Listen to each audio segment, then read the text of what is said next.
Saudações, queridos alunos do 8º ano. Estou aqui para explicar para vocês o roteiro número 6. Sou a professora Vanessa, Lourdes Vanessa, de língua portuguesa. Vamos lá? Lembrem-se de escrever o nome de vocês acima do roteiro, a turma e o nome da professora. Galerinha, hoje o assunto é fábula contemporânea. Por isso, vamos ler 2 textos que são 2 fábulas contemporâneas. Lembrando que fábula é aquela narrativa que apresenta os animais tendo ações humanas, ou seja, os animais são personalizados. E normalmente tem uma moral da história, ou seja, uma liçãozinha aí para a gente aprender com essas fábulas. A primeira que nós vamos ler, e atenção, leia junto comigo, não é para ficar olhando do lado, olhando para o alto, muito menos conversando na hora da atividade, hein, pessoal? Olha para o seu roteiro, tenha roteiro e livro didático em mãos, e agora acompanhe lendo comigo. Você vai olhar aí para o seu roteiro, se concentrar na leitura para você treinar também. Então, vamos lá? Questão 1. Leia com atenção os textos abaixo. Texto A. O título é A Causa da Chuva. Não chovia há muitos e muitos meses, de modo que os animais ficaram inquietos. Uns diziam que ia chover logo, outros diziam que ainda ia demorar, mas não chegavam a uma conclusão. Chove só quando a água cai do teto do meu galinheiro, esclareceu a galinha. Ora, que bobagem! Disse o sapo dentro da lagoa. Chove quando a água da lagoa começa a borbulhar suas gotinhas. Como assim? Disse a lebre. Está visto que chove quando as folhas das árvores começam a deixar cair as gotas d'água que tem dentro. Nesse momento começou a chover. Vira! Gritou a galinha. O teto do meu galinheiro está pingando. Isso é chuva. Ora, não vê que a chuva é a água da lagoa borbulhando? Disse o sapo. Mas estão cegos, tornou a lebre. Não veem que a água cai das folhas das árvores. Moral. Todas as opiniões estão erradas.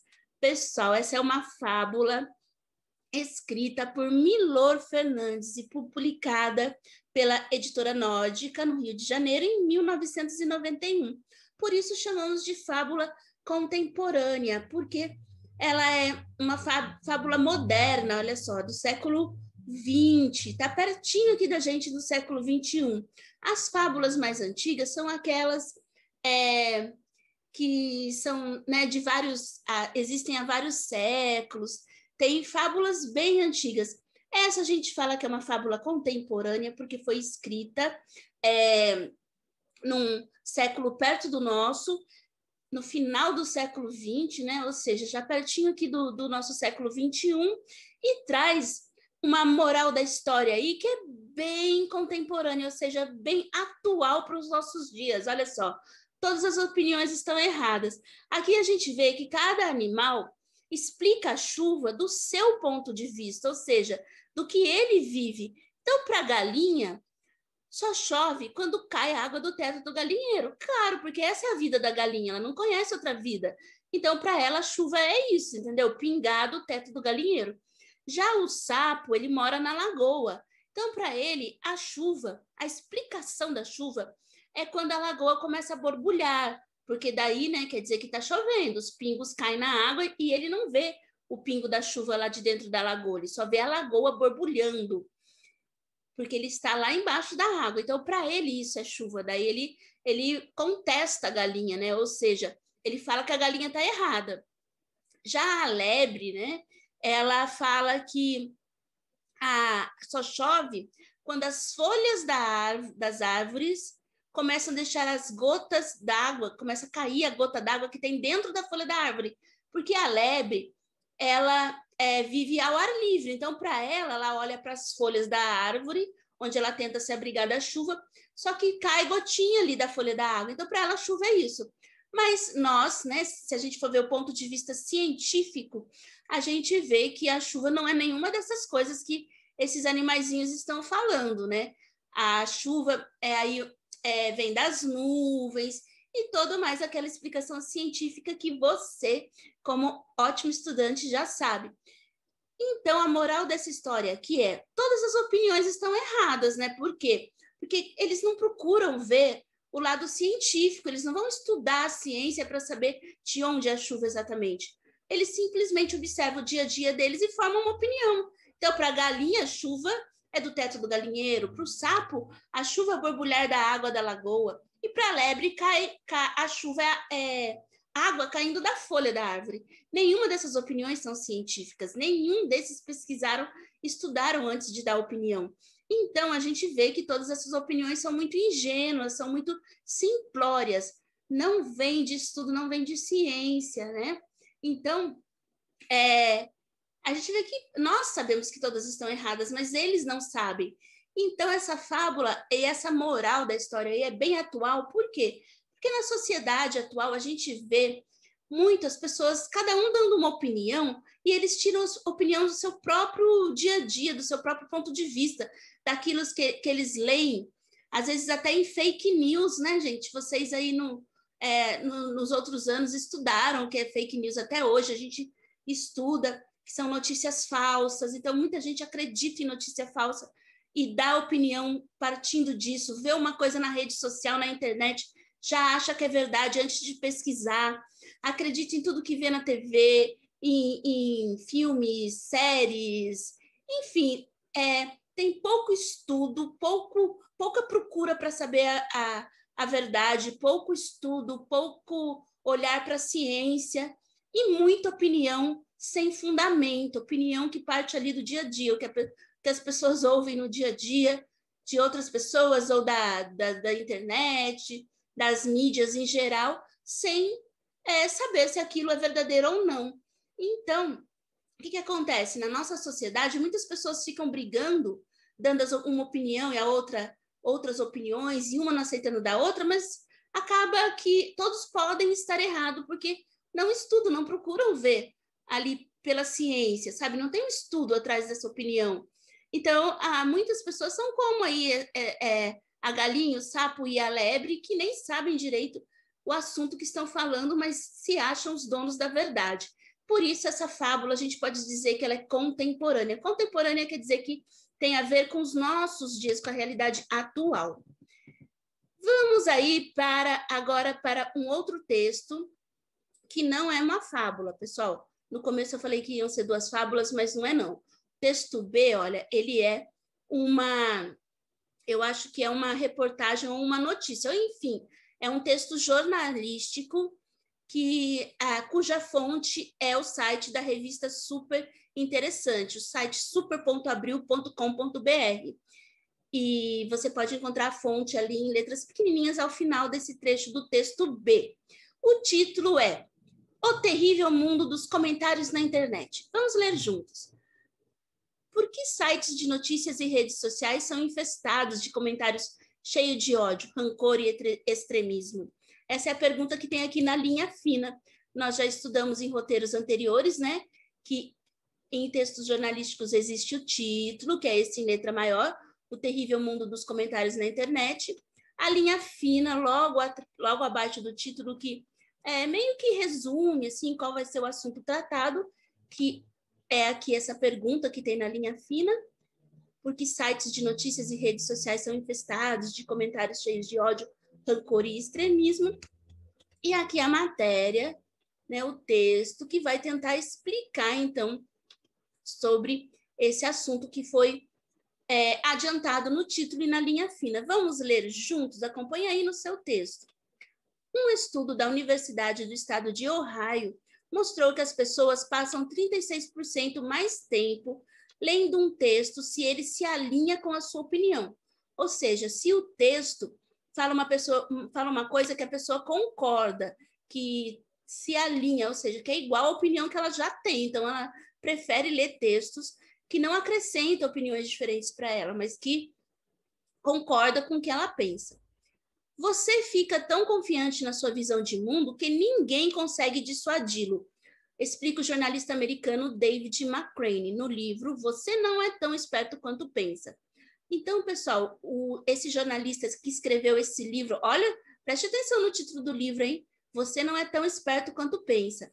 Ele estudou isso e ele fala que as pessoas que só leem coisas que têm a ver com a opinião delas, que não gostam de ler e saber e ouvir opiniões diferentes, para pensar, né? Repensar, ver se realmente está pensando dentro da verdade, não estudam para saber realmente das coisas, né? Não estudam história, não estudam ciência, geografia, vários aí assuntos que podem ser ajudados sim. A gente pode descobrir se a gente está pensando errado ou não, de acordo com a ciência. Então, as pessoas que não gostam de pesquisar aí, elas gostam só de dar opinião, daí elas só leem coisas que têm a ver com a opinião dela. E o jornalista, ele fala aqui, ó, entre aspas, pessoal, porque é a fala do jornalista sendo representada, tá vendo? Essas aspas é como se fosse o travessão na história, numa narração. No texto jornalístico, as falas são representadas aí por aspas. Então, ele falou assim, ó, você fica tão confiante na sua visão de mundo que ninguém consegue dissuadi-lo, ou seja, ninguém consegue mostrar que você tá errado, ninguém consegue fazer você mudar a sua opinião, porque você se acha ali dono da verdade, né? Ou seja, porque às vezes a gente acha que é muito esperto, mas sem estudo, sem procurar, né, a ciência, sem saber se aquilo que a gente está pensando veio de uma fake news ou não. Então, é bem complicado. Vamos continuar aqui, olha só, na quarta linha do texto. O conformismo de bater nas mesmas teclas alimenta o medo de absorver ideias novas e vice-versa. No anonimato da internet, esse é o combustível para comentários inflamados, ou seja, comentários inflamados, inflamar vem de incendiar, ou seja, comentários raivosos de ódio e a razão da existência e proliferação dos haters. Haters a gente sabe que é como é chamado as pessoas na internet que só fazem aqueles comentários do contra, né? Que são contra as coisas e aí fica comentando só para perturbar mesmo, para causar discórdia, só para reclamar. Hater vem do verbo hate, que significa odiar em inglês, ou seja, os haters seriam aqueles odiadores, né?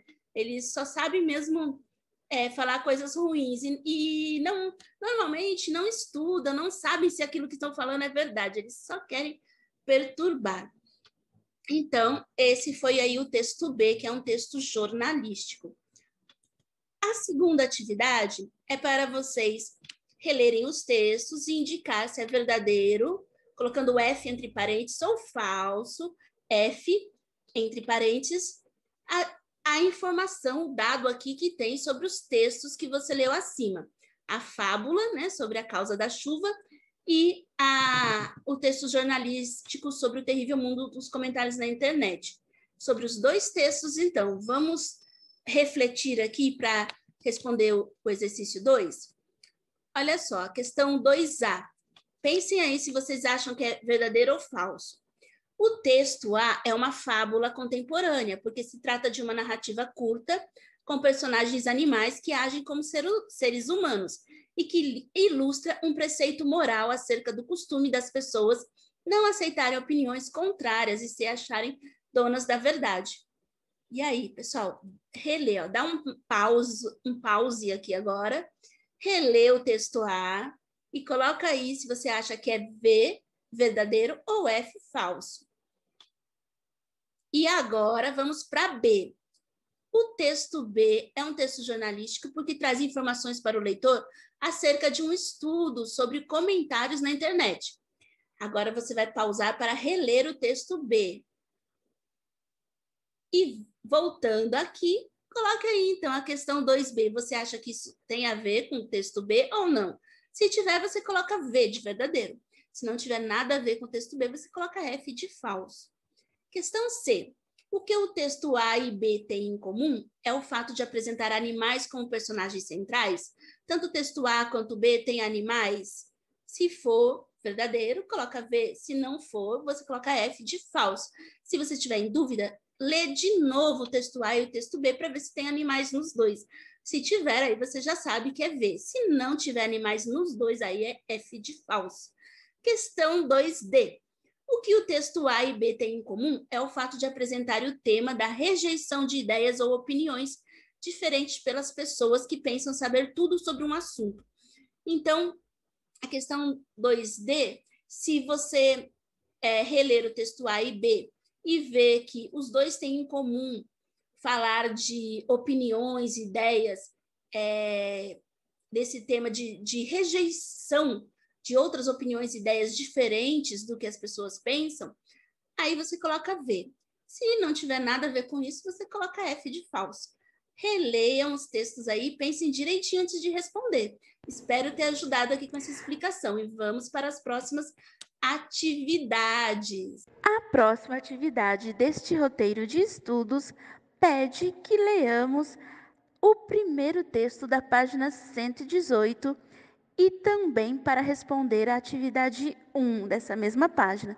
Vamos ler agora a página 118 juntos? Vou ler e você acompanha olhando aí para as palavras desta página e acompanhando. Faça a leitura silenciosa, prestando bastante atenção aqui junto comigo. Página 118. Conjugação de verbos irregulares derivados. Nesta sessão, você vai acompanhar algumas explicações sobre verbos expostas em um artigo do professor Pasquale Cipro Neto, bastante conhecido por tratar da língua portuguesa em programas de televisão, artigos de jornais e livros. Vamos iniciar com este parágrafo. Leia-o e responda as questões. Então, este parágrafo é o que o roteiro chama de primeiro texto da página 118. Vamos ler juntos. Como teste, sugiro-lhe um rápido exercício. Considere a seguinte frase: se eu chegar aqui amanhã e encontrar você mexendo nas minhas coisas. Agora, substitua chegar e encontrar pelas formas correspondentes do verbo vir e ver, respectivamente. O que acontece? Então, pessoal, a questão 1 da página 118 pede exatamente para você escrever aí como deve ficar a frase citada com as substituições solicitadas pelo professor. Então, você vai escrever essa frase: se eu chegar aqui amanhã, só que ao invés de chegar, você vai colocar o verbo vir. E encontrar você mexendo nas minhas coisas, só que ao invés de encontrar, você vai colocar o verbo ver. Vou dar um tempinho aí para você fazer, tá bom? Vamos ver aí como que vai ficar você fazendo. Agora, tá? Dá uma pausa, faz aí as mudanças para depois você conferir comigo. Já pausou e escreveu? Então vamos conferir. Olha só como ficaria a frase. Se eu vier aqui amanhã e vir você mexendo nas minhas coisas, isso mesmo, pessoal. O verbo ver, ele vai ficar vir. Parece estranho, mas é a forma correta de se falar quando a gente coloca C na frente. Se eu vir você mexendo nas minhas coisas, ok, pessoal? A próxima atividade do roteiro de estudos pede para que você leia o último texto da página 118 para responder as questões 5 e 6 da página 119. Então, vamos lá? O último texto da página 118 vai ser lido agora. Preste atenção, leia junto comigo, está bem? Voltando ao nosso quarteto de verbos, ver, vir, ter e pôr, e respectivas famílias, convém observar que, se você diz se eu tiver, deverá dizer se eu mantiver, se eu detiver, contiver, entretiver, retiver, obtiver. Isto é, pessoal, os verbos deter, manter, conter, entreter, reter e obter, que terminam em ter, se conjuga exatamente o verbo ter. É isso que fala aqui o texto, tá bom? Então, se você fala se eu tiver, então todos esses verbos vão ficar terminados em tiver também. Mantiver, detiver. Vamos ver aqui o final desse texto. Dirá também se eles se abstiverem. Manter, deter, conter, entreter, reter, obter e abster derivam do verbo ter. Então, eles vão terminar com tiver também, tá? Nesse caso de colocar aí o C na frente deles. Vamos às questões da página 119 sobre esse trechinho aqui que acabamos de ler. Questão 5, página 119. Reescreva a oração se eu tiver, substituindo o verbo ter por ver, vir e por.